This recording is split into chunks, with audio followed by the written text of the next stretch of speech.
It's been about 2 weeks or so since Natlan's release, and with a new region comes new characters. I'm sure you've seen the ridiculous amount of damage Milani can output, but not much has been said about Kachina's damage. In this video, I try everything, within some reason, I can to make her into a main DPS, from 100%ing all of the current exploration in Natlan for talent materials, to trying out various different comps and rotations. Before I go into all the trials and tribulations that I went through in order to build her, let's talk about her kit. Her normal attack string is fairly standard for Genshin characters, having a total of 4 hits.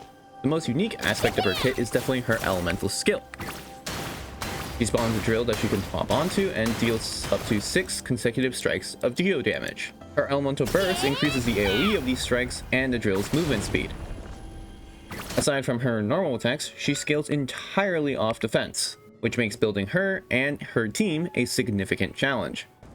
Since Kachina comes from an entirely new region, that means getting the materials to max her out must be farmed completely from scratch. Talent books, ascension materials, weapon upgrades must be all farmed and with limited time, not to mention her artifacts. So let's start with the most difficult one, talent books. In order to crown a single talent, you need 3 green, 21 blue, and 38 purple talent books. For Kachina, I wanted to max out her burst and skill, which meant I would need double that amount. Relying solely on daily resin would be most likely insufficient to get this many books, so I did what anyone would do, and spent a better part of a day 100%ing the entirety of Natlan. By the way, you can 100% Natlan without ever starting the Archon quest, as I found out. Why do this, you ask? Well, some of the chests can give you talent materials, which are very helpful to meeting my quota. I also needed all the wooden flutes enemies across Natlan drop, though 2 birds, 1 stone. Plus, I needed some primos so that I could potentially get more Kachina copies. I somehow got just as many Milani constellations as Kachina ones from the wishing banner, despite Milani being a 5-star. Wishing for a specific 4-star is always a cursed experience.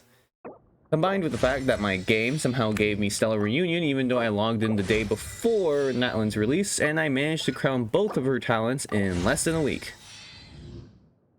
Farming her boss materials didn't actually take that long, specifically due to the intervention of world level 9, which significantly increased drop rates.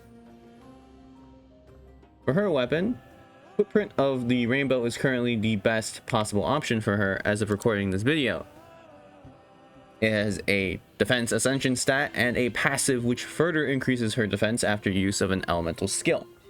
Luckily enough, the web event that came out with Natlan's release gave a free copy of this weapon.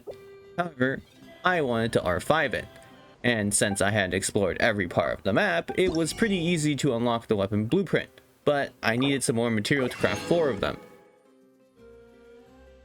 After a brief detour to Fontaine to gather the necessary crystals, I had the weapon R5 then leveled to 90. There was just one last thing I needed to level. Artifacts.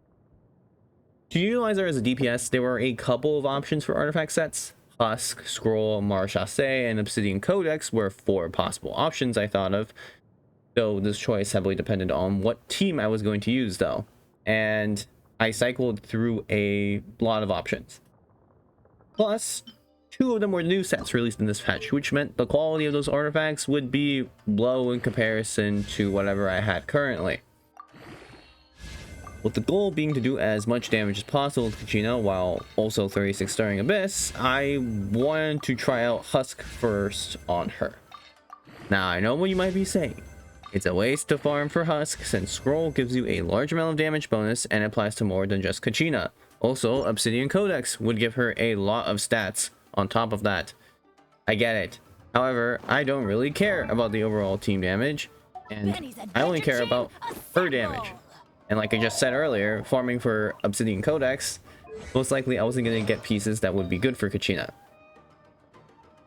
Plus, I already had good Husk pieces and was only missing a good Hourglass. And so I farmed the Husk set while also trying to figure out a team that I could use her with. During the farming process, I realized that Kachina's mounted skill had a very interesting feature. It counted as a normal attack animation.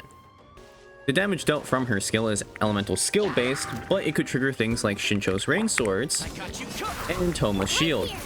You can see that Toma's burst is actually activating on each one of her slams on the ground. Before I continue my train of thought, I have to make a quick rant. For whatever spaghetti code reason, Beto's ult doesn't proc with Kachina's skill. There is a slight wording difference that contributes to this, and I'm not surprised it doesn't work considering Beto's ult doesn't work with Raiden's ult. But why is it like this? It's only a game. Why you have to be mad? Rant aside, it actually did help me figure out my team options. As of version 5.0, most likely this is the best team to make Kachina do as much damage as possible without using C6 Goro. I don't own a C6 Goro, nor do I have him leveled, so don't expect him to see him here.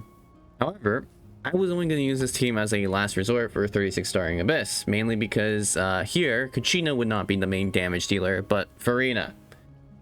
Because Farina, for whatever godforsaken reason, does not only a lot of damage, but also insanely buffs the team. So what were they cooking with this character? I will never know.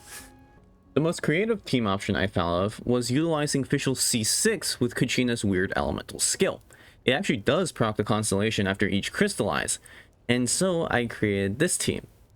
Kachina on 4-piece Husk, Zhongli on 4-piece Petra, Lisa on 4-piece Emblem, and finally Fischl on 4-piece Golden Troop.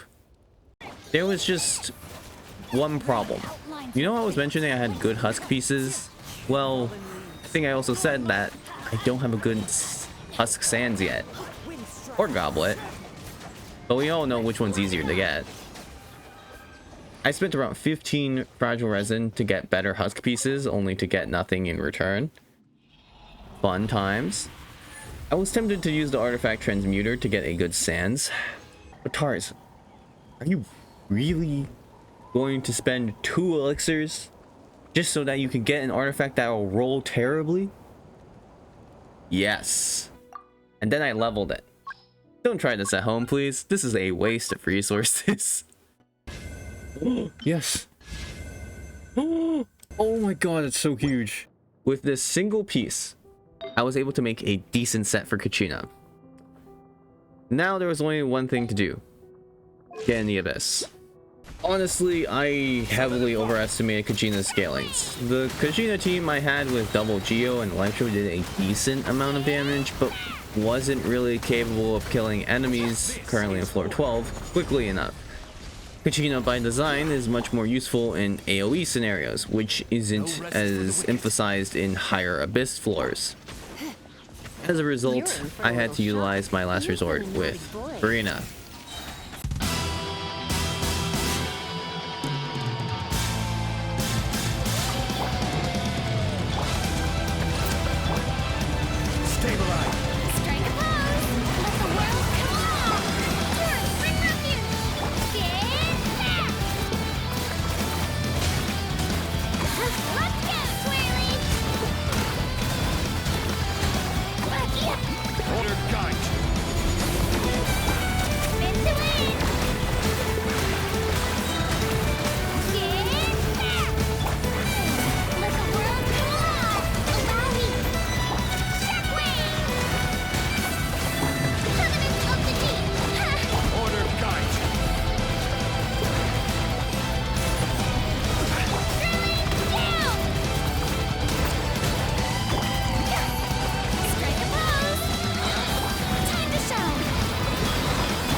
And here are the builds I used.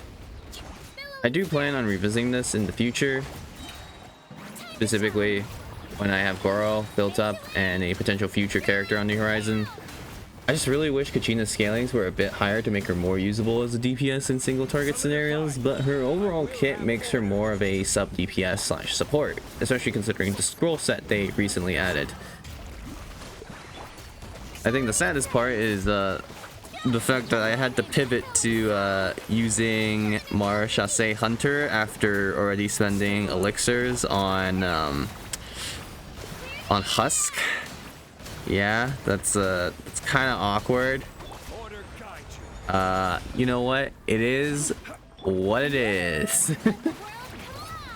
That said, I hope you enjoyed this video, and see you around.